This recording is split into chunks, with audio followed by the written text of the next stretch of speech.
course, in the UK, the US. But has the trend changed now? Because with so many great universities here in India and what our universities have to offer, do you see that trend somewhere changing the mindset maybe? Yes, I fully agree with you. There is a clear change in the mindset of young minds. Earlier times, young minds used to go by the name. The names used to sell. And in fact, in a large number of cases, people will go to IIT just to say that my children are going to IIT. And the kids will say, I am from IIT. This has changed a lot.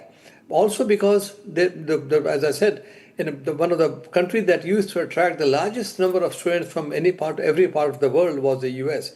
That is no longer there today. It's changing.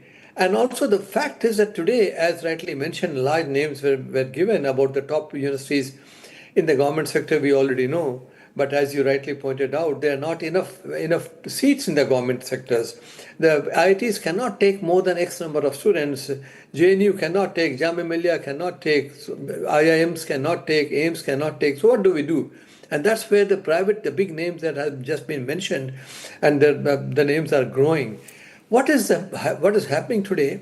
Students are looking at making up their own minds after looking at all kinds of rankings.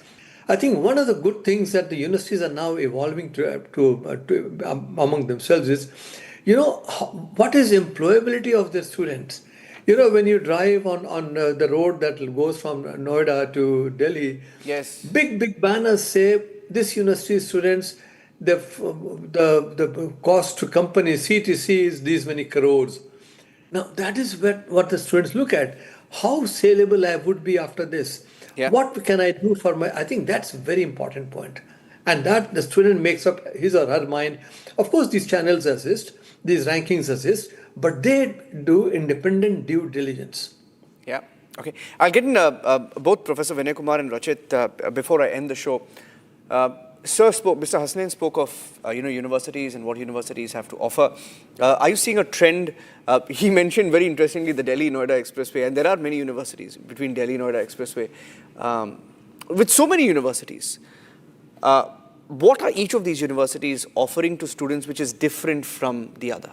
Sure. And if any case studies that you have. Sure. So one such name actually which comes to my mind is Galgotias University. So not only they have a world-class incubation center for their startups where about 200 plus startups are incubated. They have an amazing Apple Labs which is in partnership with Infosys where students are basically learning how to code on the latest Apple technologies. In fact, 30 plus students have already made their apps live on the App Store, on the Apple App Store.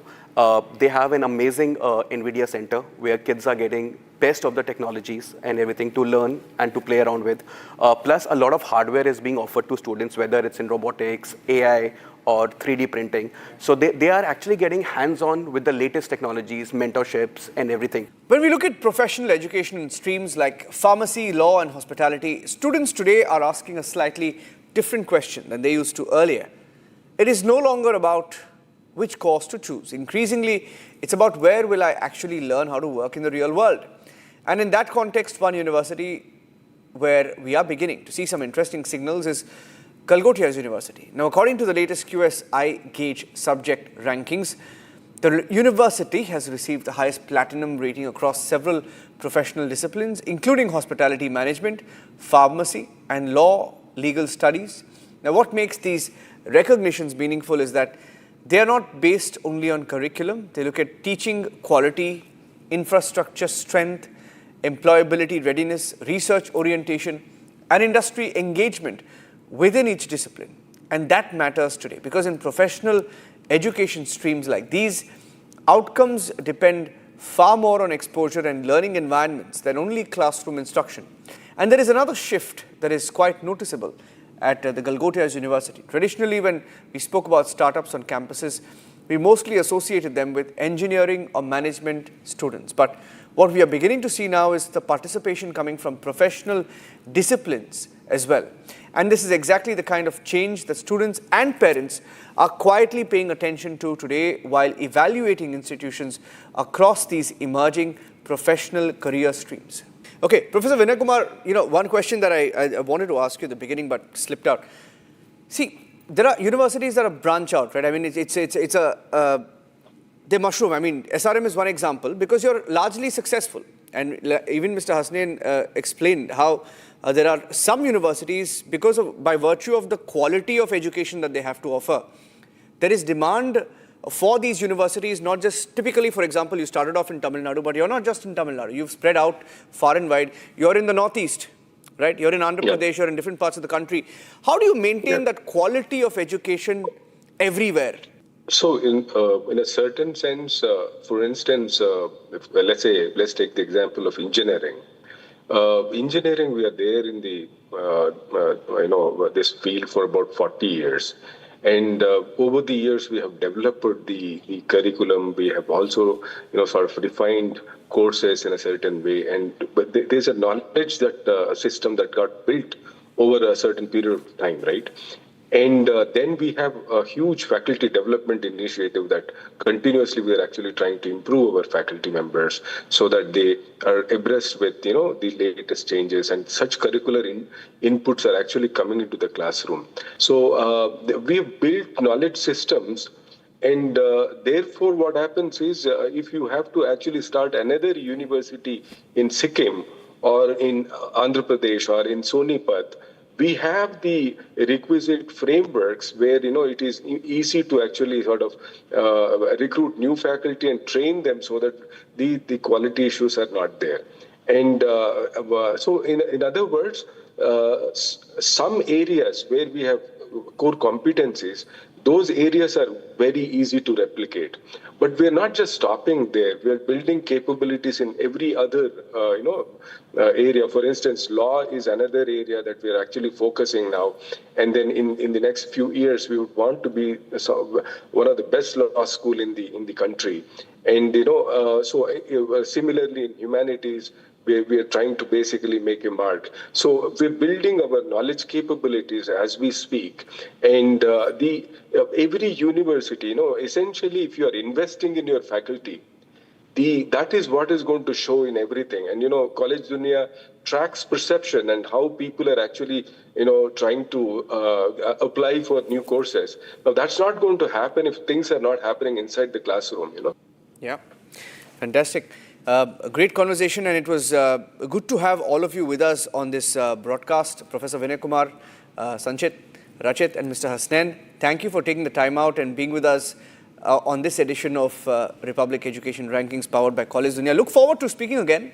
I think education is one sector which affects everyone and yet is the most underrepresented on media. So I feel we should have a broader conversation. Thank you very much. Thank you. Thank you.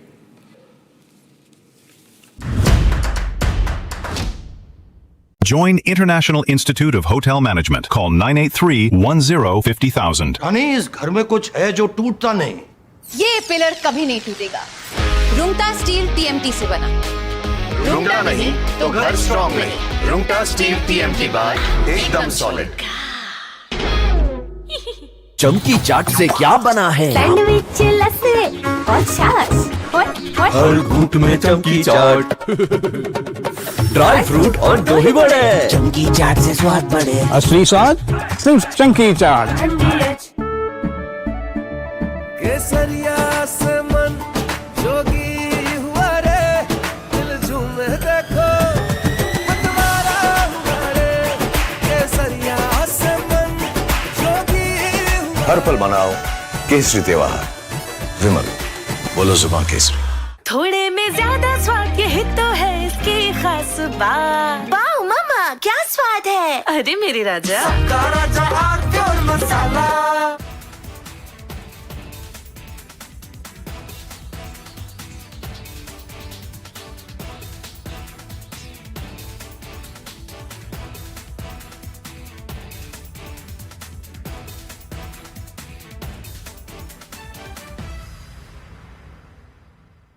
The Indian Air Force is giving its old MiG-29 fighter jets a powerful new weapon from Britain that turns them into modern fighters ready for today's battles. MiG-29s first came to India in the 1980s, have flown many missions along the tough borders with China and Pakistan. Now they are getting equipped with British ASRAAM missiles that make them as strong as NATO planes in close fights. The Ministry of Defense sent out a request for proposals to fit the Advanced Short-Range Air-to-Air Missile on the MiG-29 UPG version. This British missile from the company MBDA replaces the old Russian R-73 that pilots used for years. The R-73 could only reach targets 10 to 15 kilometers away, which forced pilots to fly too close to the enemy and take big risks. The ASRAAM changes all that. It can hit targets more than 25 kilometers away, almost double the old range. It flies at Mach 3 speed and uses a smart infrared seeker that ignores enemy flares and jamming better than before. The Indian Air Force flies more than 55 of these MiG-29 UPG jets in frontline squadrons. These planes guard the northern and western borders day and night. Earlier upgrades added new radars, engines, and digital cockpits, but the short-range missiles stayed old. Now the ASRAAM brings fire-and-forget technology. Once the pilot locks on and fires, the missile finds the target on its own, even if the jet turns away to dodge enemy fire. It also works with helmet-mounted displays, so the pilot can just look at the enemy plane through the visor and the missile follows the eyes. This high off-bore sight ability lets the jet attack from strange angles without turning the whole plane first. This upgrade matters a lot because the region From Asia's largest news headquarters, setting the agenda for Bharat.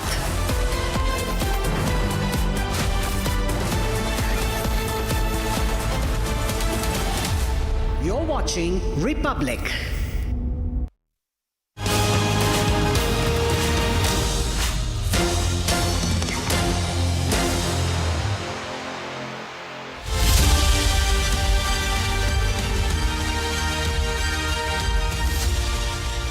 Hello viewers, a very good evening. This is the verdict and few days are just left. Just a few days, viewers. Final countdown has already begun for the West Bengal Phase 2 elections, and today itself we saw clashes between the BJP and TMC workers. A short while from now, Prime Minister Modi will kick off his mega road show. We'll get to that, get you all the live updates, but the headlines we're tracking on the verdict right now.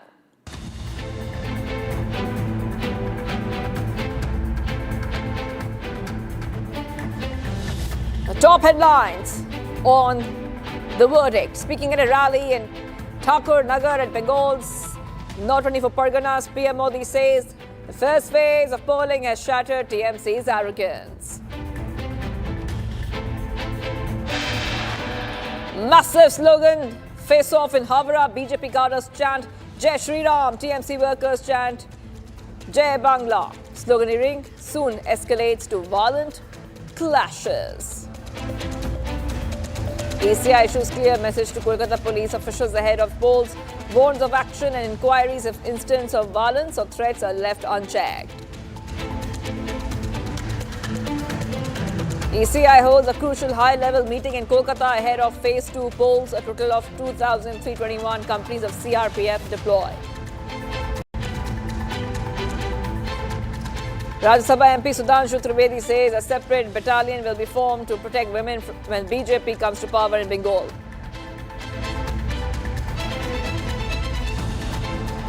Kejriwal, while speaking in Bengal today, urged voters to not vote for Congress or the left, terming them as vote cutters.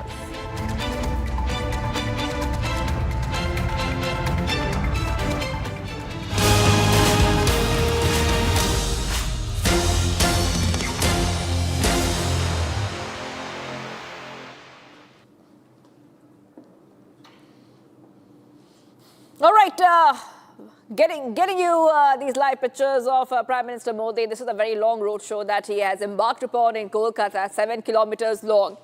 And coming just after those back-to-back rallies we saw today earlier in the day, where Prime Minister Modi has made very, very strong remarks. He was speaking a short while back ahead of this roadshow that you're seeing, and he has hit out at the key constituency of Chief Minister Mamata Banerjee, listing a lot of harassment on women since the party came to power 15 years ago. He's ripped into the TMC, saying it betrayed its own slogan of Ma, Mati and Manush. And Ma is crying. Mati is with infiltrators. Manush is scared. This is what Prime Minister Modi has said, and those pictures coming in right now. It's a mega roadshow of the Prime Minister.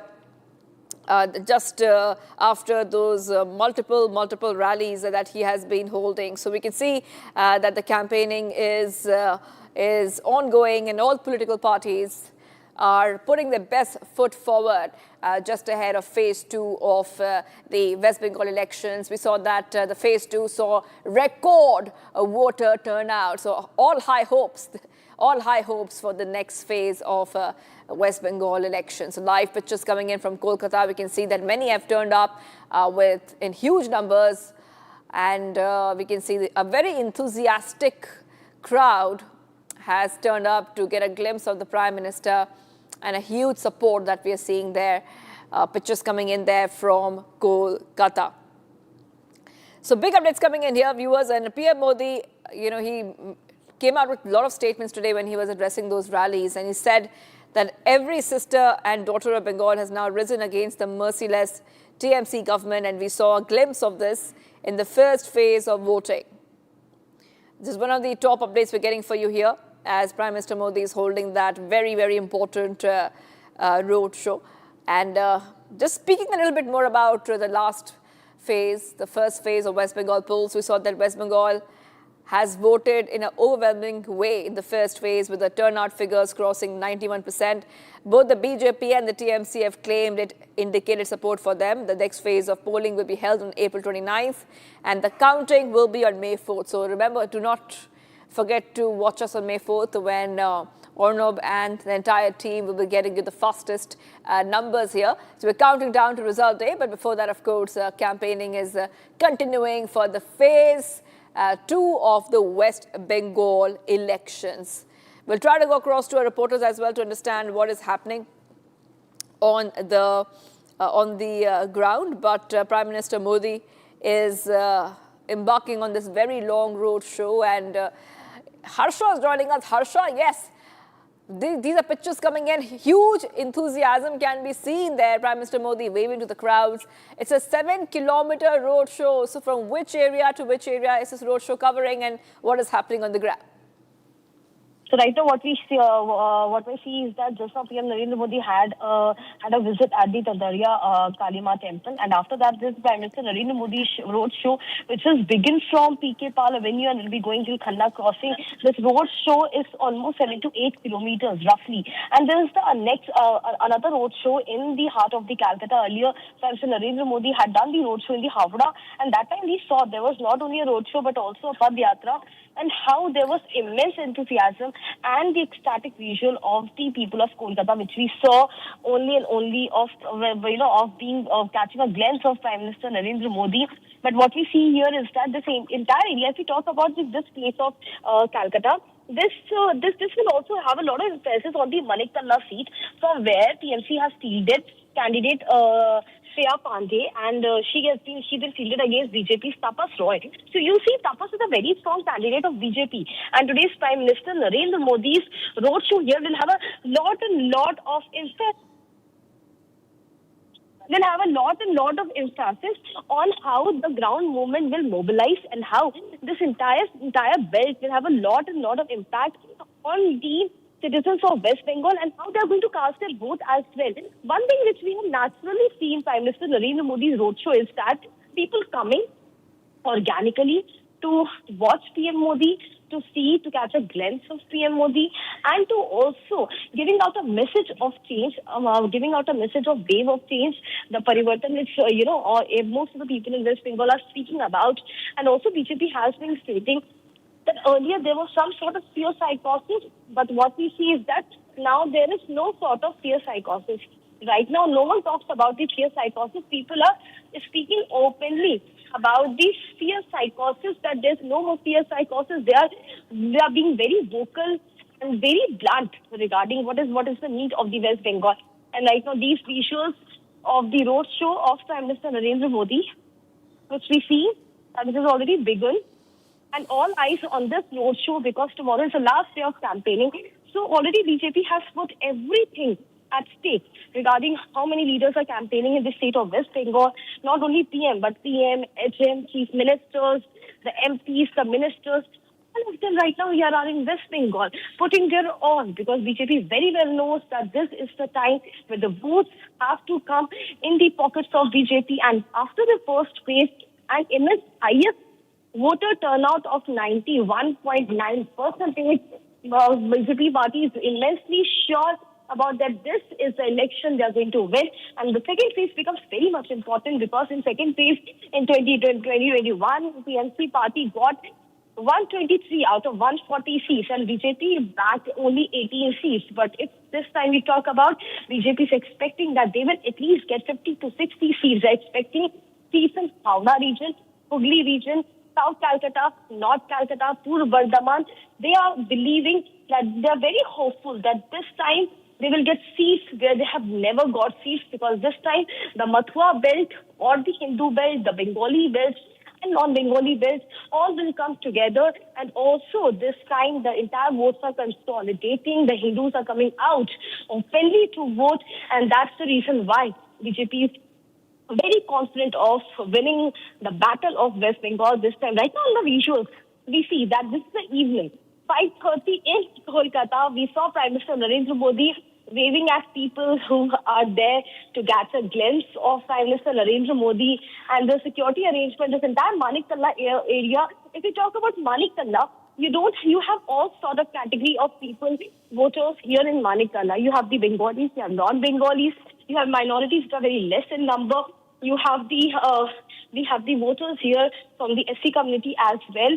So if you talk about Maniktala, it's a very urban area. It's a kind of an urban area where people are expecting change because of the changing demography, which is slowly changing of this part of the Calcutta. But right now what we see is that the entire road is jam-packed. It's Prime Minister Narendra Modi reaching here, doing roadshow. On one side of the screen, we have roadshow. On the other side of the screen, we have Prime Minister Narendra Modi, offering prayer at the Kali Ma temple. This is the oldest temple of Kali Ma in the West Bengal. 1703 was the first time when this temple was inaugurated. And both the scenes where Prime Minister Narendra Modi, one side is at the North Kolkata, at the Kali Ma temple, on the other side the road show from Kolkata. And also I would like to tell to all our viewers that there's a huge relevance of this particular temple of where the Prime Minister Narendra Modi has visited. If we talk only about the temple, that what relevance this temple hosts is the Thanthania Kali Badi, which is one of the oldest and the most revered Kali temples of North Kolkata. And also, I'll also ask my team to put up there is the Thanthania Kali Badi temple. If we can just put on the TJK that this is a Thanthania Kali Badi temple. It's different from the Kalighat temple, which is exactly in the constituency Bhawanipur. This is a 300-year-old history of this temple. It is since 1703 till this time. And also, this is the Ma, which is worshipped as Ma Siddheshwari. So before beginning his road show, you see that Prime Minister took blessings of Ma Kali at this Thanthania Kali Badi temple, offered prayers and also prayed for the well-being of West Bengal and also for the betterment of the people, because BJP has been speaking about the betterment of the women empowerment. The focus has been women, the focus has been development, youth empowerment, and also the most important focus is anti-infiltration. How infiltration is the biggest issue in this West Bengal, and this has to completely stop because the demography is clearly immensely changing in the state of West Bengal. So these are the visuals on our screen. And right now, we speak about Prime Minister Narendra Modi here, because Prime Minister Narendra Modi, from the first phase of the election to the second phase of the election, has been visiting West Bengal each and every day. Prime Minister has been campaigning every day in West Bengal. There are the public meetings. Prime Minister is eating jhal mudi.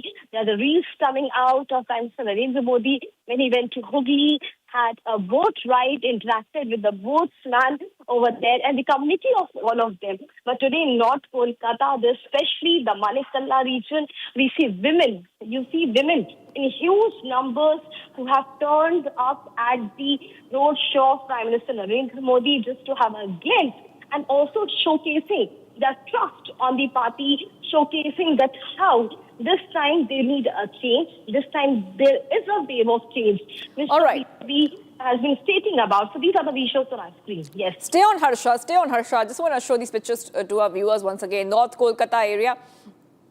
The Kolkata constituencies will be going to polls in the second phase, and specifically the South West Bengal area would be going for polls in the second phase. So this is a very, very important constituencies. All these are very important constituencies because they're TMC strongholds, particularly in the South Bengal constituencies. That's a reason that, of course, we see that this will be a very, very important phase 2 for all the parties involved. Coming back to you once again, coming back to you, Harsha. Harsha, we also have seen unprecedented security which has been sent to West Bengal. Unprecedented security which has been sent to West Bengal, because we do know about the pre-poll violence, post-poll violence, and sporadic violence was reported in the last phase 1 of elections. So the Election Commission has held a meeting today to review the security and preparedness.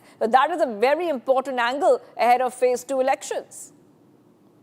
Yes, Shivangi, it becomes very much important because we have seen a visual which has come out from the Bhangar area as well, where the bombs, where the small crude bombs were discovered from the cadre of the TMC and was taken in custody by the CRPF officials. So such violence should not occur. All the OCs, DM, and also the officers and the SPs of each and every area have been instructed that there has to be no violence, and also stricter action will be taken against the officials under whose jurisdiction if any such things takes place. Investigation will take place and also action will be taken. So this meeting today, which took place at the office of the Election Commission, because one thing is very sure, not only one side high-level meetings are happening, the Election Commissioner officer, the CEO of the ECI, he is also having a tour in the state of West Bengal. He is right now in the Barakpur area, Basirhat area, Banasat area, and the Damdam region, the Pur Bardhaman. Since morning, he is moving around. He's taking around to see that how the officers, collectors, police observers, election officers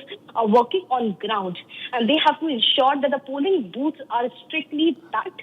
No one is allowed, and no one is also seen roaming around in any of the place where the EVMs have been kept, in any of the strong rooms. The deployment of the police officials, we see in the very vulnerable and sensitive area how there's a huge deployment of the police officials and the CRPF and the BSF as well. So that becomes very important, that how the second phase is of utmost importance, because it is also the second phase is also very important for TMC. TMC is a stronghold. TMC already know that BJP has an edge in first phase of election. So out of desperation, the TMC groups can act upon anything. Any untoward incident can take place. So to avoid that, to stop it, already the pre-preparation are taking place so that there's no violence occurring in the state of West Bengal in phase 2 as well. Because in phase 1, we saw there were limited incidents of violence.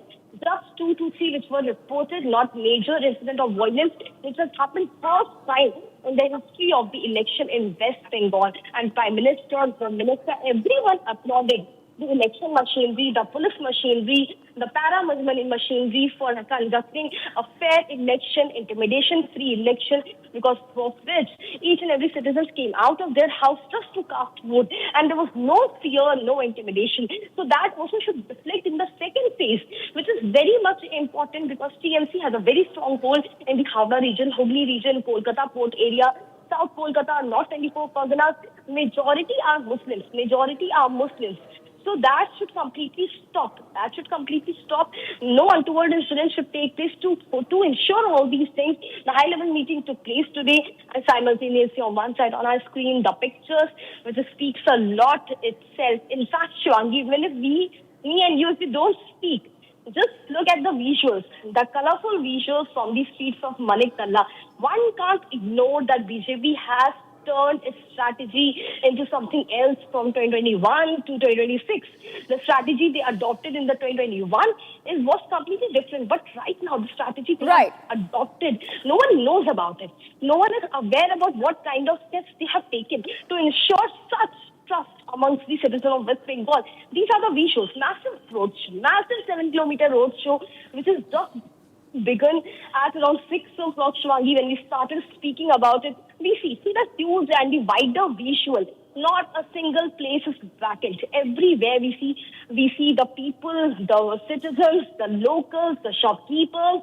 Everyone has just gathered to have a glimpse of PM and to show also that they trust this party now and they fully support this kind of the messaging which is being given directly by the citizens of West Bengal. That's right. Harsha, stay on with us. We'll keep these pictures coming in. So earlier, Prime Minister Modi offered prayers at the Kalibari temple, and right-hand side we see the Prime Minister Modi's road show. It's a very long road show, Harsha, 7 kilometers, a very long road show. But before we talk about what we are seeing on our screens, we have seen that Prime Minister Modi has mounted a very aggressive attack on the TMC, and he has accused the Mamata Banerjee-led party of betraying its founding slogan of Ma, Mati and Manush. And this is very important. This is something that Prime Minister Modi has been speaking about. Secondly, the BJP, while campaigning in West Bengal, has spoken about infiltration, that every infiltrator will be removed from West Bengal. Has there been any reaction coming in on that from the TMC? So if you see, Shwangi, Mamata Banerjee herself has been speaking about it from the stages. Mamata Banerjee time and again have stated that's the duty of the centre, that's the BSF that has to ensure the border. It's not the infiltration which is taking place under our rules as the infiltration which can't be stopped because of BSF. The irony is that she's the one who's not providing the land to BSF. She's the one who's not letting the centre to have a hold there. She's the one who's not giving the authority to the centre to put the barbed wires there. And we saw the videos of Nishikant Dubey also, who went to the place where he showed that how easy it is for the Bangladeshis to enter India. Just a water body. They just have to cross with a boat ride or take a ferry, and they will reach India very easily. There's nothing, no barbed wires, no security, and that's only because of Mamata Banerjee. So that's the ground reality. And infiltration, Shwangi, is the biggest issue in the state of West Bengal. Earlier, the minority population here, which used to be close to 30-35%, has gone up to 45%. When the SIR process was started, we saw that how the logical discrepancy came to 4. There were houses where the people were in numbers like 200, 300 to 500, all unmapped. No one knows their history.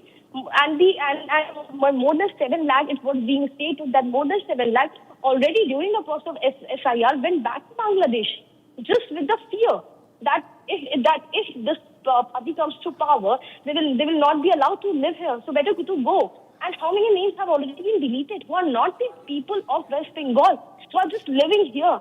Let's say they came 15 years ago or let's say 20 years ago. So that's the state of demographic change in the state of West Bengal. People have been coming out and stating that earlier in their society, the number of Muslims living were just 15 to 20. Now it has gone up to 200 to 300.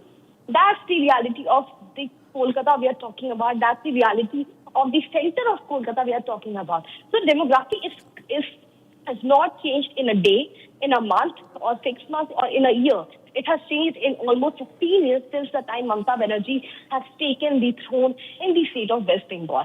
And that is the reason why people are angry, and the support for BJP is a result of what has changed in West Bengal. Back to you. Yes, Harsha, I'm getting some breaking updates coming in. So we're getting some source-based information coming in. There's a stern message given to the CP Kolkata, DCPs, SPs and OCs in IC that if any explosive or threatening tactics are used by any person in their jurisdiction, concerned person will have to face unprecedented consequences and they shall not be spared.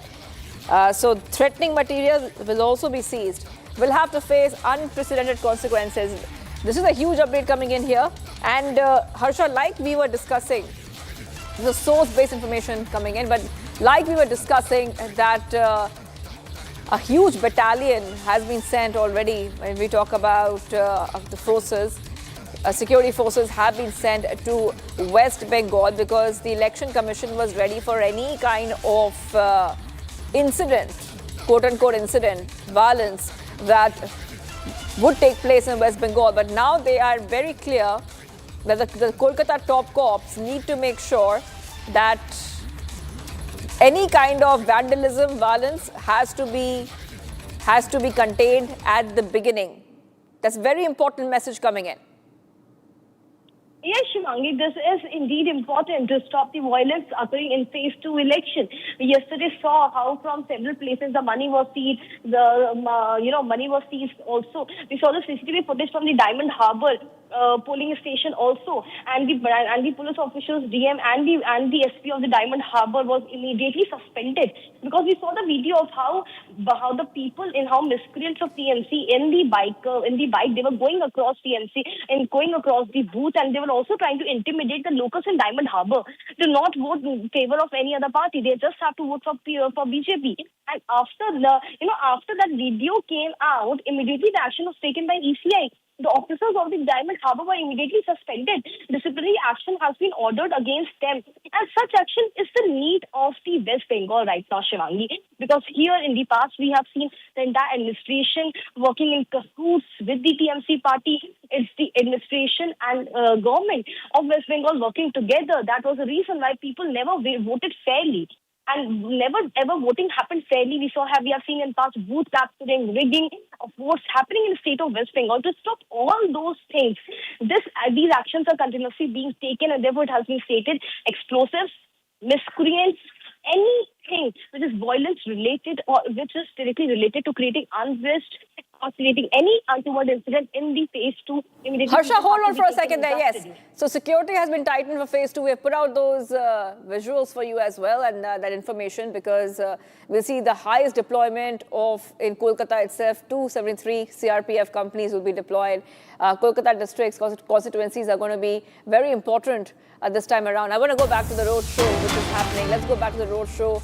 It's a very long road show, and you can see there has been a huge turn when it comes to the people who have turned up. Huge numbers there. Many citizens there and many Kolkata residents can be seen on their rooftops. They are trying to get a glimpse of the Prime Minister. Many of them are walking on the ground as the road show continues. Some of them are at their residences, and they are throwing flower petals as the roadshow continues. So very, very enthusiastic turnout there for Prime Minister Modi, as earlier he was, remember, also speaking in those rallies, and has specifically ripped into TMC, saying it betrayed its slogan, Ma Mati Manush. That was one of the key highlights from the address today. He has also claimed that all women are now rising against the TMC government. Taking a short break, the Prime Minister Modi's roadshow is continuing. We'll be right back. Do not go anywhere. We'll continue getting you the biggest updates on the verdict as we come down to the phase 2 of the West Bengal polls.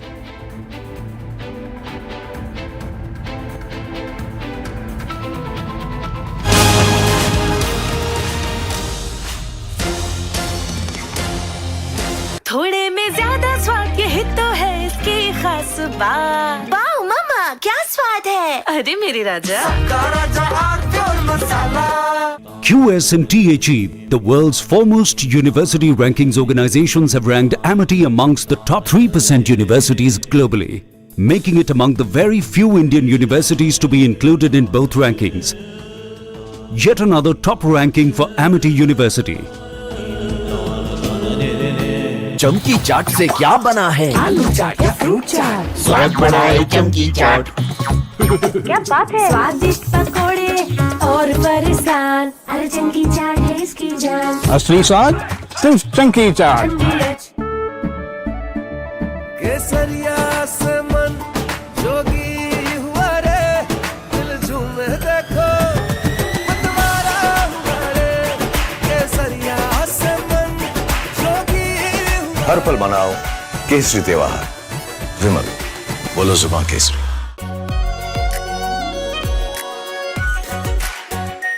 Are pure shahi paneer masala, delicious, healthy everyday. Rani, इस घर में कुछ है जो टूटता नहीं।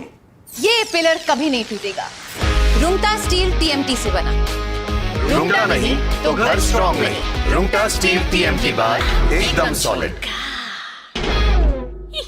चमकी चाट से क्या बना है? सैंडविच, लस्सी और छाछ और हर घूंट में चमकी चाट। ड्राई फ्रूट और दही बड़े। चमकी चाट से स्वाद बढ़े। असली स्वाद सिर्फ चंकी चाट।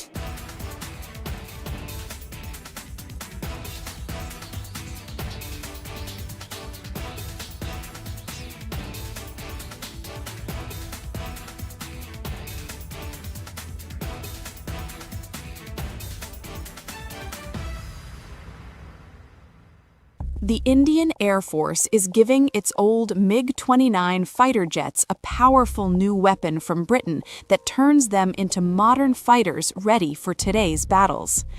MiG-29s first came to India in the 1980s, have flown many missions along the tough borders with China and Pakistan.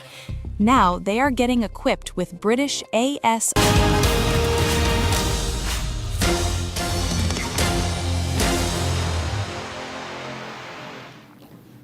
All right, viewers, welcome back. We're getting you live shots of Prime Minister Modi's roadshow in Kolkata. Now, just 3 days before the state goes to polls for the second phase, the make or break phase of the West Bengal elections, we are looking at campaigning, gaining momentum and intensifying on the ground as both the sides now going for their final push. Right now, getting you live visuals from North Kolkata. This is where Prime Minister Modi is holding a mega roadshow. Now, remember, this comes right after he visited Kalibari temple, offered his prayers there at the temple, and now, right now, he's engaging with people on the ground. BJP is a final push to mobilize its vote bank ahead of the crucial second phase of the West Bengal elections. And right now, you can see on both the sides of the road how people have lined up to get a glimpse of the Prime Minister, who is holding this mega roadshow in North Kolkata. Now, remember, the first phase witnessed the highest turnout is seen since independence, and over 93%. And now all eyes are on the second phase, and specifically on women voters. You can see women voters have also showed up in large numbers to these rallies, these roadshows being held. And also the surge in the voting turnout is attributed to women leaders as well. My colleague Harsha, who's been very closely tracking the election updates on the ground, now joins us. Harsha, do take us through what's the atmosphere on the ground 3 days before the state goes to poll for the second time in the second phase, and Prime Minister Modi right now making his final push before the second phase. Yes, indeed, there's a North Kolkata visuals are getting in. If you see, the entire streets of Maniktala is jam-packed, is full of the people, the locals of Maniktala. You will not see here anyone which is out of Maniktala. Most of the people here are the people who are the residents of here. And you know, most of the women, you will see the women voters, huge number, they are turning up to have a glance of Prime Minister Narendra Modi. And these are the visuals which also BJP is talking about, and BJP is relying on people capturing Prime Minister Narendra Modi, selfies being taken from far to just have one glimpse of Prime Minister Narendra Modi, the ecstatic visuals, the full-on enthusiasm just to see the Prime Minister, because these days Prime Minister, the way he is interacting with the locals in West Bengal, going out, stepping out of his cavalcade, having jhalmuri, going on a bike ride, going on a boat ride in Hooghly River, interacting with the boatsmen over there, the community, entire community who are the people who live around the Ghat area, the Howrah-Hooghly region. And this is the reason, Ishita, why it is being stated that this time the Howrah and Hooghly have also been the major areas for the focus of BJP. The BJP is going to gain numbers there. In fact, in the South Kolkata and North Kolkata, BJP is going to gain number. And if you see in a week, almost 3 to 4 times, BJP is planning roadshow of Prime Minister Narendra Modi. Not only Home Minister, Prime Minister relentlessly is campaigning in the state of West Bengal. Prime Minister is doing public rallies, he's doing roadshow, and every time he's in West Bengal, each and every time there's a one roadshow which is planned, which comprises of at least 3 to 4 assembly constituency, and how BJP will be marking its place in the second phase of the West Bengal, where 142 seats will go for poll on 29th of April. BJP got 18 seats in 2021, but this time BJP is looking to grab at least 50 to 60 seats out of 142, and BJP is very confident after seeing at the first phase of the election and how the voter turnout has been huge, and they're stating that the voter turnout has been huge because of anti-incumbency of Mamata Banerjee, which has resulted in people coming out of their houses voting for BJP, and also entrusting BJP with the policies and the promises that the Bharatiya Janata Party has done in its manifesto. Back to you. Right, of course, Harsha, we have seen whether it's a Prime Minister, whether it's a Home Minister, or even the leader of opposition, Suvendu Adhikari, all of them going all out on the campaign trail in the past 1 month. Now, second phase is crucial. Harsha, it is the Bhadralok region, the presidency region, which has traditionally voted for TMC. So the second phase could be the deciding factor in this election, and therefore we are looking at the final push by BJP. Yes, and Bhadralok area has always been the deciding factor. And Bhadralok area was long the, very strong hold of TMC. Not, to tell you precisely, when Mamata defeated Jyoti Basu's party, CPIM, and Jyoti Basu was taken out of the throne in West Bengal and Mamata took over, this was the Bhadralok area. It was the people of Bhadralok, people of presidency, who chose Mamata over Jyoti Basu. But this time, the same people, they will or will not choose Mamata Banerjee. It's up to them to decide after voting on 29th of April. But one thing is for sure, that people are really upset with the kind of policies Mamata has driven in the state of West Bengal, and the kind of policy which has been collapsing the industrial growth, the infrastructure growth, the development growth, and stopping the companies from outside coming to Kolkata. And, youths are continuously migrating. Women are just offered in this time when when this immense when this immense issue is worldwide, they are just offering 1,500 to women and not empowering the women.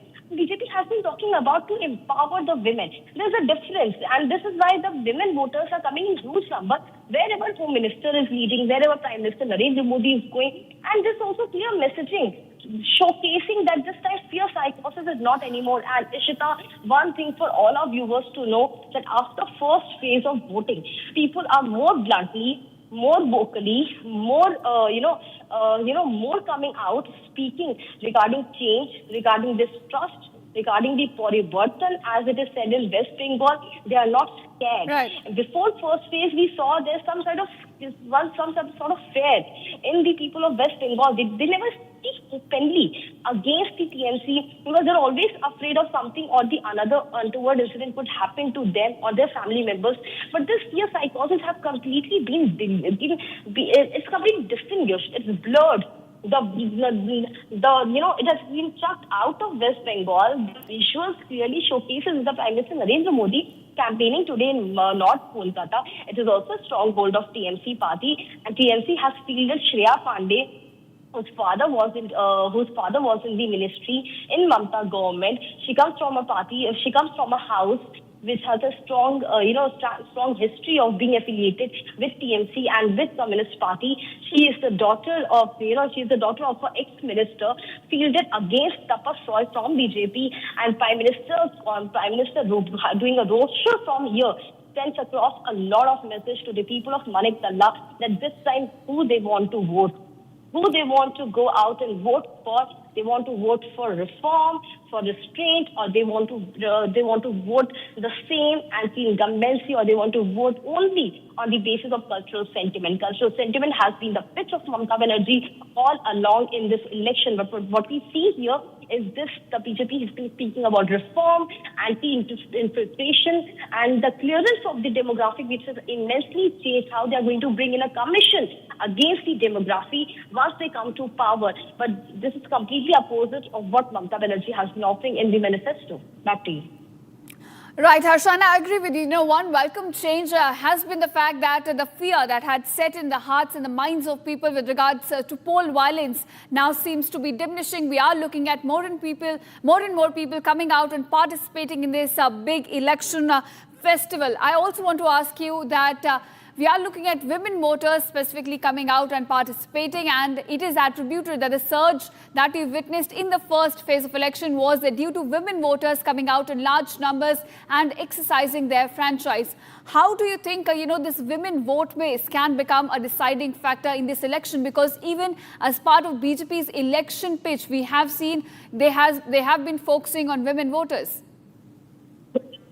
Each and every election, if you see the elections of Haryana, Chhattisgarh, Maharashtra, if you see the elections of UP, Bihar, in fact, for that matter, the parties have been talking strongly about the women voters. Women are the Adi Abadi of a society. If we talk here in the West Bengal region, 33.3, almost half of the polling percentage is of the women voters in the state of West Bengal. And this could also be seen from the schemes which Mamata Banerjee has been offering to the women and to the girl child born in West Bengal. 96 schemes running by Mamata Banerjee in the state of West Bengal from a time a girl child is born till the time one dies here in West Bengal.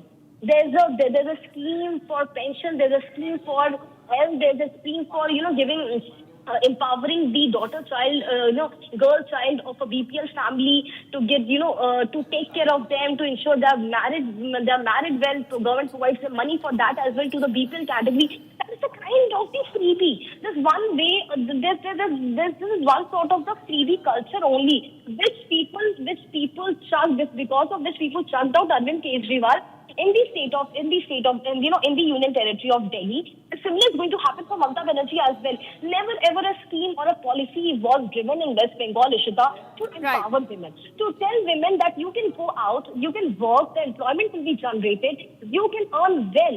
Just giving 1,500 to a women in 21st century, when we see the price rise, the inflation going to next level. And this is Mamata Banerjee who has not empowered the women of West Bengal. Most of the youths are migrated outside. Most of the Pravasi West Bengal citizens who are working outside in Bihar, UP, or let's say in Maharashtra, Ahmedabad, Surat, they all have come out to vote. They this time have come to vote in West Bengal. In past, never ever, Ishita, has happened that these Pravasis have come to their own hometown to cast a vote. Their votes were mostly rigged. There was a proxy voting which used to take place in West Bengal. But this time they also have a trust that something is going to change in West Bengal. There is something in air, there's some sort of change, Ishita, in the air of West Bengal. Right. There's some eerie silence in West Bengal which we have never seen. Before first phase, Calcutta has never been so silent. Immense silence in the pockets of Havda, Hooghly, Damdam, Purva Bardhaman. We have never seen such silence. Right. But this time there is silence because people are not scared. They're not scared. The goons, the miscreants, the people, the gangsters, each and every one. All right, Harsha, definitely a welcome change, and I'll come back to you. But right now, in fact, we'll try and get my colleague who's present on ground, Anamika. We'll try and connect with her. But right now, viewers, we're getting you live visuals from Prime Minister Modi's mega roadshow in North Kolkata. His final push before the state goes to vote for the second phase of elections on April 29. Just 3 days from now, the state of West Bengal will decide who comes to power. And we will be looking at the second phase election taking place. About 142 seats, crucial seats are going to be up for grabs. And before that, all the political players are making their final pitch to the voters on ground. And right now we're getting you live visuals of Prime Minister holding a mega roadshow in North Kolkata as he tries to engage with voters on the ground, tries to mobilize the support behind the BJP right before the second phase, the crucial phase, takes place on April 29. Now, it's a high-stakes election both for BJP and for TMC. BJP intends to breach TMC's bastion, while TMC aims to retain power in the state. Now, of course, what happens will be decided on 4th of May. This is when the results come in. But right now, the campaigning is intensifying on the ground. Both the sides are making their final pitch, their final push before the elections. And we're getting you live visuals of Prime Minister Modi holding a mega roadshow right now in North Kolkata. You can see a sea of supporters. BJP supporters, in fact, have come to catch a glimpse of the Prime Minister. They're lined up on both the sides of the road as Prime Minister Modi makes the final pitch behind the West Bengal voters before the state goes to polls for the second phase on April 29. Now, of course, the first phase was largely a fear-free election. The turnout was massive, a record turnout, in fact, over 93%. So all eyes are now on the second phase. What will be the turnout? And of course, where will this election go? In which direction? Will it go the BJP way or will it go the Mamata way? All right, my colleague Anamika Singh now joins me from on ground. Anamika, you are covering this mega roadshow by Prime Minister on ground. Take us through what's the atmosphere as BJP makes its final push on the ground.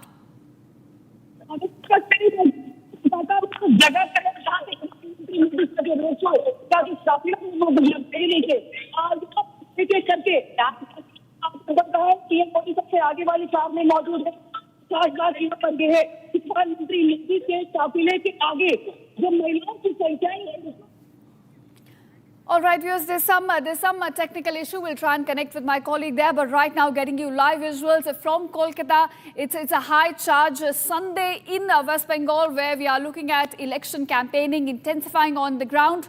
Prime Minister Modi right now holding a mega roadshow, a 7-kilometer-long roadshow as he tries to make his final pitch before the West Bengal voters as the state will be polling on April 29. That's the second phase, the crucial phase, the make or break phase in this election. Now, viewers, 142 seats are up for grabs in the next phase. And before that, Prime Minister Modi making his final pitch before the voters, trying to mobilize his vote bank before the elections. Remember, it's a high-stakes election. And as you can see right now on your screen, BJP supporters are lined up on both the sides, a sea of saffron, as you can see on your screen, as Prime Minister Modi undertakes a mega roadshow right now in North Kolkata. Now, remember, it is the presidency region, the Bhadralok region, which has traditionally voted for TMC. So, this is where BJPs are trying to make inroads, they're trying to breach TMC's bastion. And these are the areas that will be voting in the crucial second phase. So it is a high-octane campaign right now underway on the ground as Prime Minister Modi makes his final pitch, final push before the election. Now, in fact, this is what we have seen continuing for the past 1 month as well. All the top stalwarts, all the top leaders have been going out on the campaign trail, hitting the streets, trying to mobilize the vote bank. And right now, in fact, Prime Minister Modi holding a roadshow. This comes right after he offered a prayers at Kalibari Temple in Kalighat. You can see on your screen, Prime Minister Modi just before the rally visited Kalibari Temple. He offered prayers there. And right now, he's on ground trying to engage the voters in North Kolkata, which goes to vote just 3 days from now. The second phase is going to be the deciding factor. It will decide the direction this election will take. Will it go the BJP way or will it go the Mamata way? Second phase is going to decide that. And before that, all the parties putting their final push, as Prime Minister Modi on your screen, you can see right now, undertaking a mega roadshow in North Kolkata, as he tries to mobilize his vote bank before the second phase of elections. You can see it's a politically charged atmosphere on the ground. BJP supporters are lined up on the streets to catch a glimpse of the Prime Minister. On both the sides, in fact, it's a sea of saffron that we are witnessing. And it's a 7-kilometer long show So Prime Minister there you can see waving to his supporters, trying to engage with them. In fact, not just that, we have seen Prime Minister Modi also hitting ground before this as well. He met fishermen before he was seen eating jhalmuri as well. You know, it's a lot about portraying that how Prime Minister Modi is rooted to the reality that's unfolding on the ground. And right now, taking a mega roadshow as we inch closer to the final phase of elections in West Bengal, the second and the final phase on April 29th. And before that, all the political players putting up their final show, and Prime Minister Modi also holding a mega rally right now in North Kolkata. And as you can see, his supporters, BJP supporters, essentially lined up on both the sides to catch a glimpse of the Prime Minister, to participate in this election festival that we're now looking at. Now remember, women voters have specifically turned out in large numbers. In fact, the massive turnout that we witnessed in the first phase is now being attributed to women voters who have turned out in large numbers and exercised their franchise. And as you can see, people also, in fact, lined up on their balconies to catch a glimpse of the Prime Minister.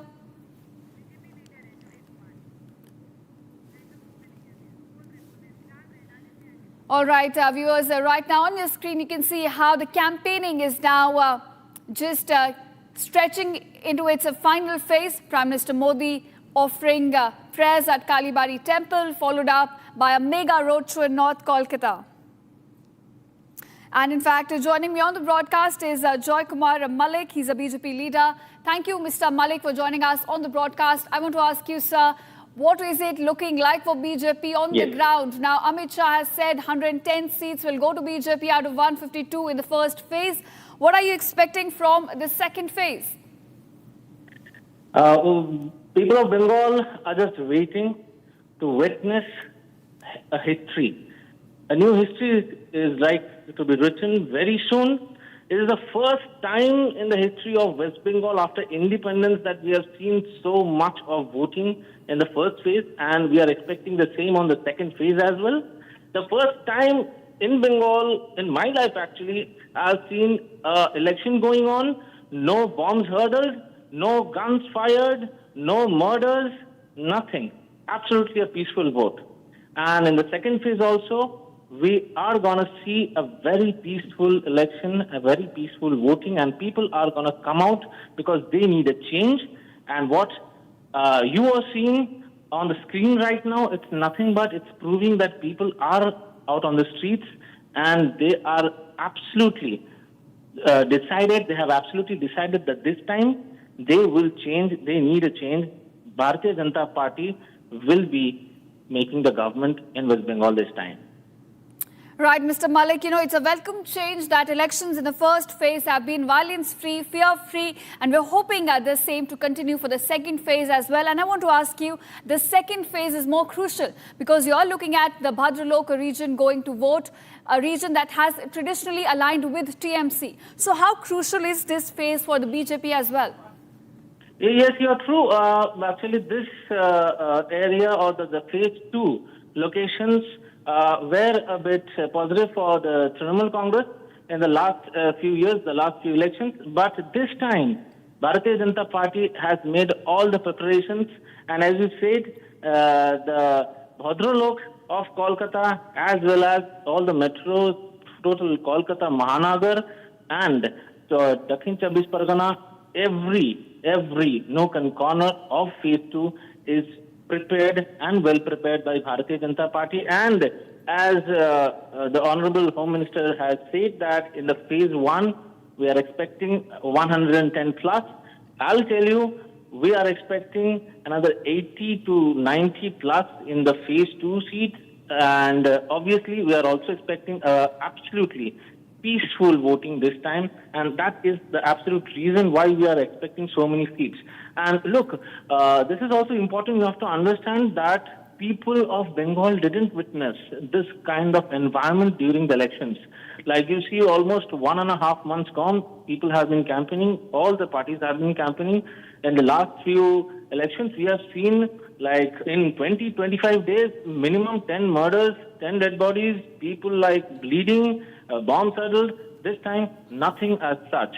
So people are waiting for a change, and I'm definitely sure that people or the voters in the second phase also absolutely will be voting for BJP, and they are ready for it. All right, so you're saying that this massive turnout that we are witnessing in the first phase, it is due to consolidation of votes for BJP. It's not due to the fact that this vote has consolidated around the TMC, but in fact, it is a vote of change for BJP. Look, there are a few factors over here. Firstly, the SIR. From day one, what we were saying that why a person who is dead is in the list, why a person who has shifted is in the list, why a person who is having duplicate name is in the list.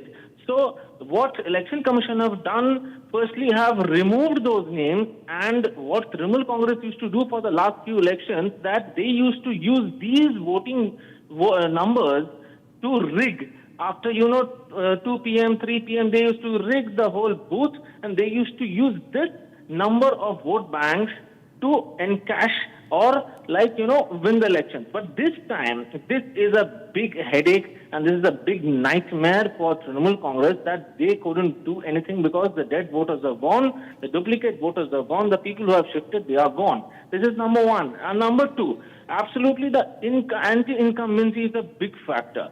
Even the youth, even the new voters, they are coming out and voting for BJP because they know that in West Bengal in the last 15 years, they didn't get any job. And even if they would have got their job, they have lost it because they were bribed. People took money from them, and after that, court has, just said that this is an invalid recruitment. So they lost their jobs again, government jobs.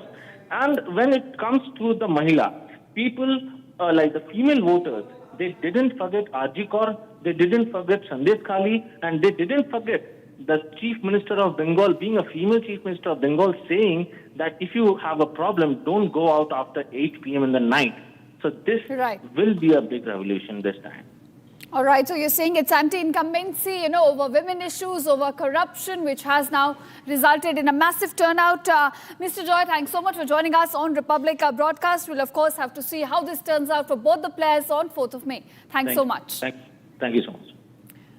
All right, viewers, slipping into a very short break, but don't go anywhere. Coming up on the other side, election campaigning heats up in West Bengal ahead of second phase of elections as Prime Minister Modi holds a mega roadshow. All the updates lined up for you on the other side. Stay tuned.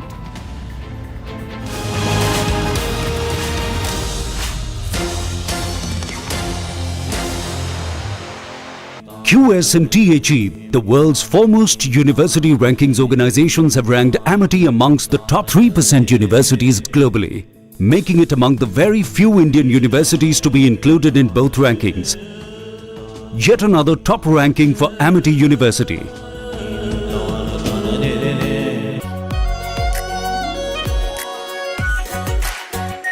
Our pure Shahi Paneer Masala.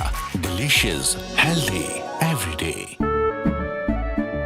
केसरिया से मन जोगी हुआ रे दिल झूमे देखो मतवारा हुआ रे केसरिया से मन जोगी हुआ हर पल मनाओ केसरी त्योहार विमल बोलो जुबान केसरी चमकी चाट से क्या बना है? आलू चाट या फ्रूट चाट, स्वाद बनाए चमकी चाट। क्या बात है? स्वादिष्ट पकोड़े और परेशान, अरे चमकी चाट है इसकी जान। असली स्वाद सिर्फ चमकी चाट। रानी, इस घर में कुछ है जो टूटता नहीं। ये पिलर कभी नहीं टूटेगा। रुंगटा स्टील TMT से बना। रुंगटा नहीं तो घर स्ट्रॉन्ग नहीं। रुंगटा स्टील TMT बार एकदम सॉलिड। आर प्योर सूजी पास्ता उबालो मिलाओ और खाओ 8 मिनट में तैयार। क्या टेस्ट है सबका राजा R pure masala.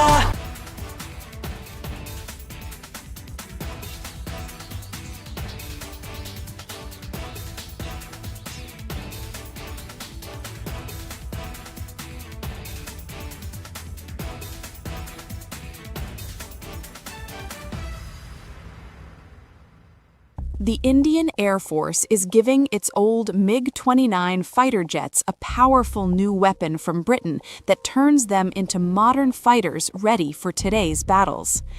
MiG-29s first came to India in the 1980s, have flown many missions along the tough borders with China and Pakistan. Now they are getting equipped with British ASRAAM missiles that make them as strong as NATO planes in close fights. The Ministry of Defense sent out a request for proposals to fit the Advanced Short-Range Air-to-Air Missile on the MiG-29 UPG version. This British missile from the company MBDA replaces the old Russian R-73 that pilots used for years. The R-73 could only reach targets 10 to 15 kilometers away, which forced pilots to fly too close to the enemy and take big risks. The ASRAAM changes all that. It can hit targets more than 25 kilometers away, almost double the old range. It flies at Mach 3 speed and uses a smart infrared seeker that ignores enemy flares and jamming better than before. The Indian Air Force flies more than 55 of these MiG-29 UPG jets in frontline squadrons. These planes guard the northern and western borders day and night. Earlier upgrades added new radars, engines, and digital cockpits, but the short-range missiles stayed old. Now the ASRAAM brings fire-and-forget technology. Once the pilot locks on and fires, the missile finds the target on its own, even if the jet turns away to dodge enemy fire. It also works with helmet-mounted displays, so the pilot can just look at the enemy plane through the visor and the missile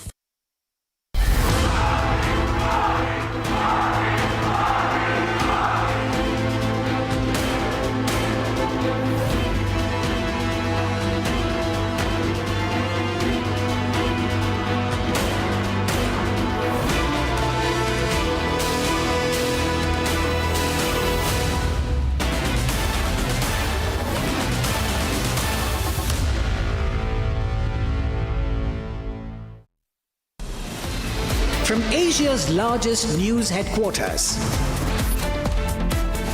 setting the agenda for Bharat.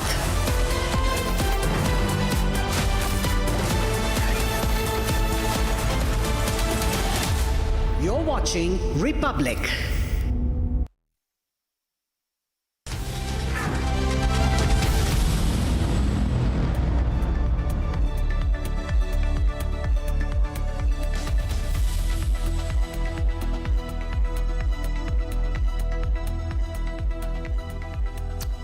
Hi there, welcome back to this Sunday edition of This is Exclusive. We begin with headlines and then of course we are bringing to you an exclusive development that's taking place in Ladakh, which is that the centre is signalling a cautious re-engagement with regional leadership ahead of Union Home Minister Amit Shah's visit to Leh on April 30th. This happens amid renewed calls for dialogue on key demands including statehood, autonomy and the sixth schedule status. The diplomatic outreach follows months of tensions and comes ahead of a scheduled high-level meeting on May 22nd with Ladakh's key political bodies. And then from there we move to the United States, where President Donald Trump has renewed his push for a new secure ballroom at the White House, insisting the project is critical for high-level events in the backdrop of the assassination bid that panned out early in the evening there in Washington, D.C., when President Trump was going to address the White House Correspondents Association dinner. And in the Middle East, tensions rising sharply along the Israel-Lebanon border after Israel has warned that its ceasefire with Hezbollah is dismantling, issuing evacuation orders in southern Lebanon ahead of possible airstrikes. Let's begin with the headlines.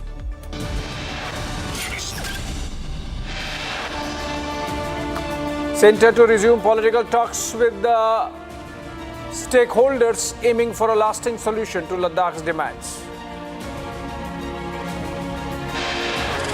पहले चरण में TMC का अहंकार टूट गया है। अब दूसरे चरण में बीजेपी सरकार की प्रचंड जीत पक्की होने जा रही है। Speaking at a rally in Bengal's North 24 Parganas, Prime Minister Modi says the first phase of polling has shattered TMZ's arrogance.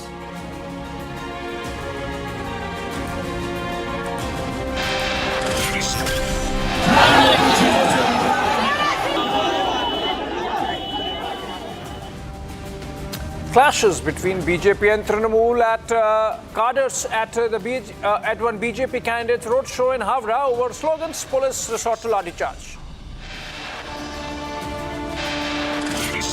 These are crazy people.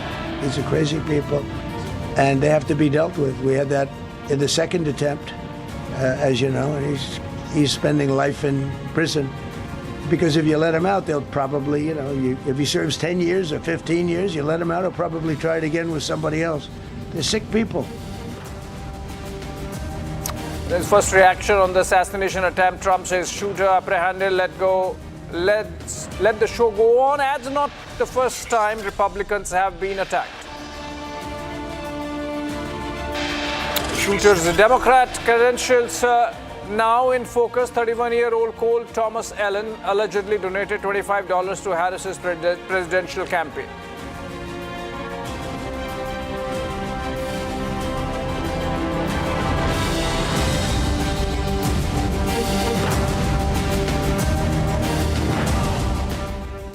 All right, friends, let's begin with the Ladakh story under focus. The centre has signalled a cautious reopening of dialogue with Ladakh's leadership as Union Home Minister Amit Shah is all set to visit Leh on April 30th.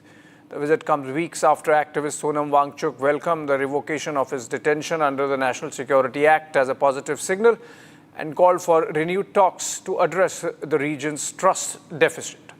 A high-level meeting between the Ministry of Home Affairs and representatives of the Leh Apex body and Kargil Democratic Alliance is now scheduled for May 22nd, where Ladakh's key demands, including statehood, 6th schedule status, a separate public service commission, and dedicated Lok Sabha representation are expected to dominate discussions. The outreach follows months of unrest in 2025, and the government's move is being seen as an effort to reset engagement while reaffirming its focus on Ladakh's development and cultural identity. Years after Ladakh was carved out as a union territory, protests continue to echo across Leh and Kargil. What began as celebration in 2019 has now turned into a sustained demand for greater autonomy and constitutional safeguards. The centre's decision to govern Ladakh directly from New Delhi has triggered concerns among locals, who say they are facing political marginalization and have little say in decisions affecting their land, resources and future. Last protest saw hundreds gather in Leh, with activist Sonam Wangchuk heading a high-profile hunger strike. He has called for peaceful resistance to protect Ladakh's fragile ecology and tribal identity. At the heart of the movement is a 4-point agenda: statehood for Ladakh, inclusion under the 6th schedule, a separate public service commission and dedicated parliamentary representation for Leh and Kargil. Sonam Wangchuck साहब को जो सरकार की तरफ से अभी press note मैंने देखा तो एमएचए का, और जिसमें सोनम वांगचुक को रिलीज करने की बात हुई है, तो मैं उसको वेलकम करता हूं। बहुत अच्छी खबर है। रमज़ान के इस पवित्र महीने में एक लद्दाख के लोगों के लिए अच्छी खबर सुनने को मिली। हम भी यही चाहते थे। जिस तरह सोनम वांगचुक का अरेस्ट हुआ था, लोग काफ़ी परेशान थे, लोगों के अंदर काफ़ी रेजेंटमेंट था, और हम समझते थे कि ये जो केस हुआ है ये अनजस्टिफाइड है, जस्टिफाइड नहीं है। बाकी इससे मैं आज टिप्पणी नहीं करूंगा, लेकिन ये डिमांड ज़रूर करूंगा कि लद्दाख के जो एस्पिरेशंस है, स्टेटहुड और 6th शेड्यूल की डिमांड को लेकर एक लंबे समय से हम स्ट्रगल कर रहे हैं, उसे सरकार डायलॉग के जरिए उसको फुलफिल करे। बहुत ज़रूरत है इस बात की। लद्दाख के लोगों के एस्पिरेशंस का ख्याल रखे।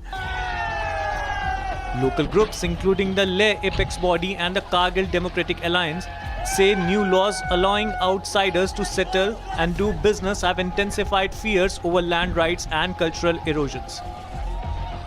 Tensions escalated in 2025 when protests turned violent, leaving 4 people dead. Multiple rounds of talks since then have failed to deliver a breakthrough, deepening what activists call a trust deficit with the centre. Now there are fresh signs of engagement. The Union Home Minister recently revoked Wangchuk's detention under the National Security Act, seen by many as a step towards rebuilding dialogue. Sonam Wangchuck बहुत प्रतिष्ठित व्यक्ति,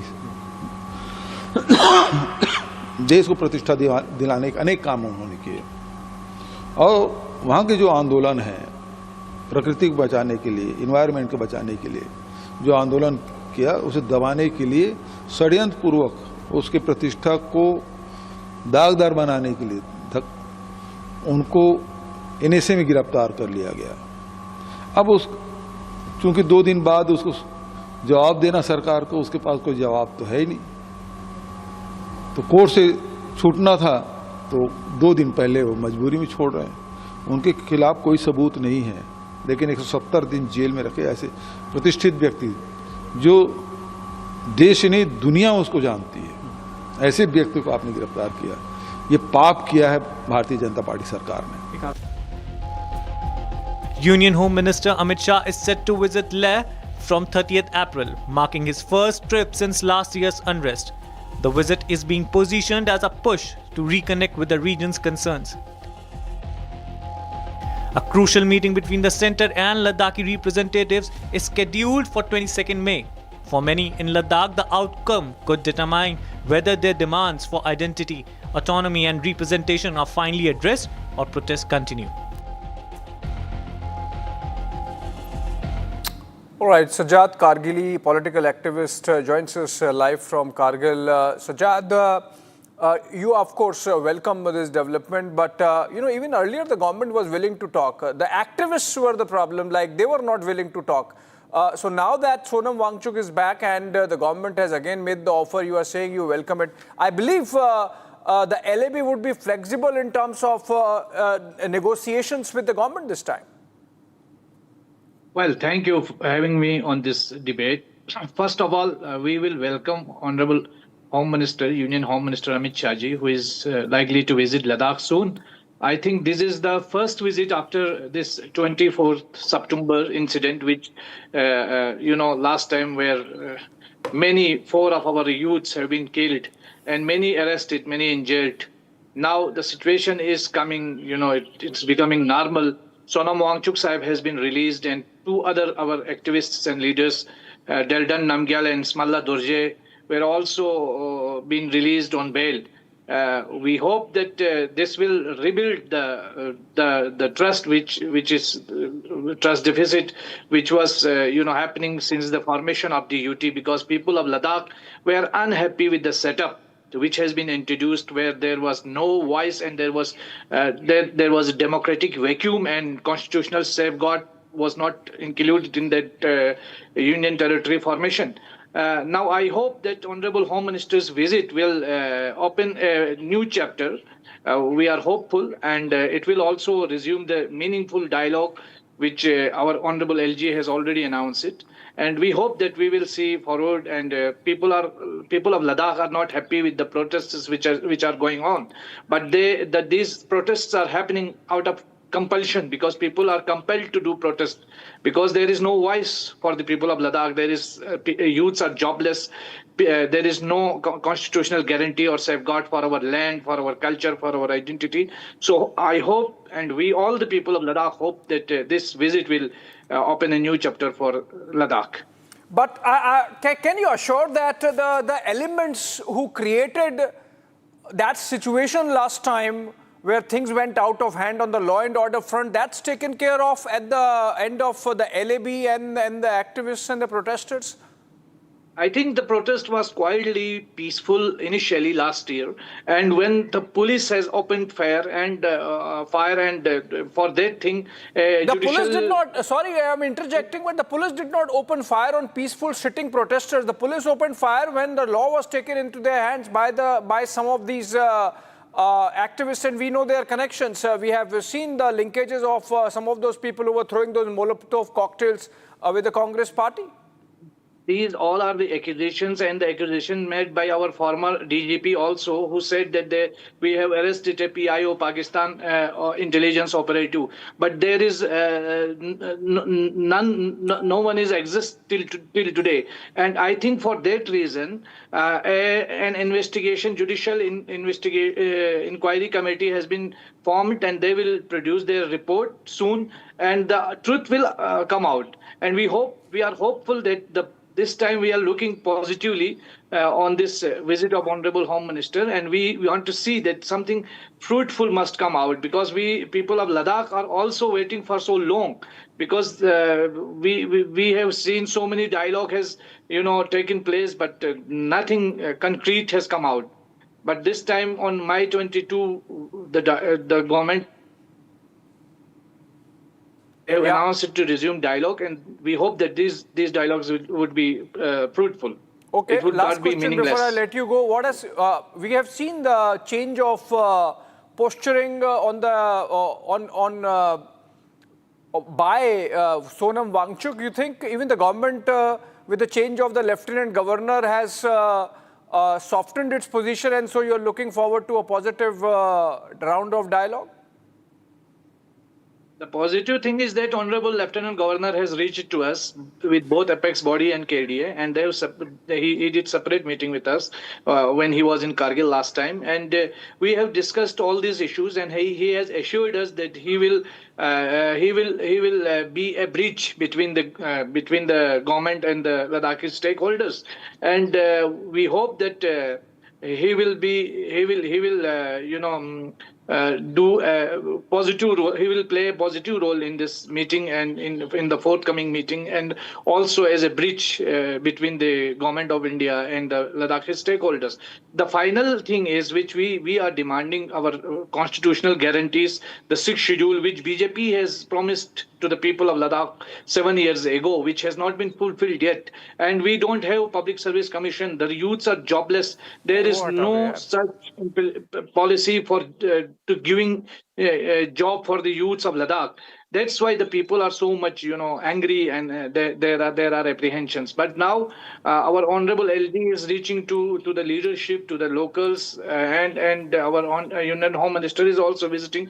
So we hope that we are always positive, and we are thinking positive. We're looking forward for a meaningful dialogue and a positive outcome of this visit. Thank you so much. Sajjad Kargili there talking about the negotiations that are going to begin again between the administration and the representatives of the people of Ladakh through the LAB and the KDA. Thank you so much for joining us. Moving on to another breaking coming in connection with the US President's the assassination bid on the US President, and Donald Trump has now in fact issued a statement and he's focused after sleeping overnight on this bid on his life on the issue of ballroom. And he has said that the shooting incident and the requirement of a ballroom in White House are connected. He has said that what happened last night is exactly the reason that our great military, secret service, law enforcement, and for different reasons, every president of the last 150 years have been demanding that a large, safe and secure ballroom be built on the grounds of the White House. This event would never have happened with the militarily top-secret ballroom currently under construction at the White House. The White House, the ballroom is already under construction, but President Trump, they're using the opportunity of an assassination attempt on his life to buttress the requirement of a ballroom in the White House compound even further. President Trump getting up in the morning there in Washington, D.C. and posting on Truth Social that enough of these assassination attempts, let's be done with them. If we have a ballroom of our own, we are not going to have those kind of attempts again. All right, let's come out of this. Staying with international developments, and one very important breaking coming in from the Middle East, tensions rising along the Israel-Lebanon border after Israel and Prime Minister Netanyahu have warned that the ceasefire with Hezbollah is dismantling. The Israeli Defense Forces issued evacuation orders following that warning for several southern Lebanese towns ahead of planned air strikes, saying the militant group had violated the truce. Residents in multiple villages have been told to move at least 1 kilometer away from designated zones as military action looms. That's Benny Benjamin, former soldier of the IDF, is joining us for more on this. Prime Minister Netanyahu warning that the ceasefire is going to be dismantled, or it's dismantling on its own because of Hezbollah action, putting the onus entirely on the militia which is operating out of southern Lebanon. All right, we go to Benny Benjamin now. Benny, thank you for joining us on this broadcast. And Prime Minister Netanyahu's warning is clear, makes it clear that the ceasefire is all but over, and we're going to see IDF action soon again in southern Lebanon. What happens to the American promise to the Iranians via Pakistan that the ceasefire would hold? First of all, the ceasefire is still there, it's still going on. We are not shooting on Beirut and in the north of Lebanon. We are talking about only the villages where the Hezbollahs are there, and they are bombing our settlements in North Israel. So that's what they are talking about. The evacuation is done, of course, long back. And still there are some villages where we are allowed to have the public there. And that's what we are asking the public to remove, so that we will not have any casualties on the Lebanonian sides. In Israeli side, the people are already evacuated for more than 2 months now. And, it's really a thing that, for that purpose, we did the ceasefire, and the ceasefire is not holding up. And I think in a way that there is a ceasefire and there is no ceasefire. This is between Hezbollah. Hezbollah is a guerrilla. No control on anybody. The Lebanon government can't control them. The Israeli government can't control them. And then, of course, the Iranians are busy with their problems, so they are not controlling anybody. So a ceasefire is to be ceasefire within both sides. And if there is no ceasefire on both sides, then you can see what Netanyahu decided, and of course we are really sorry for this.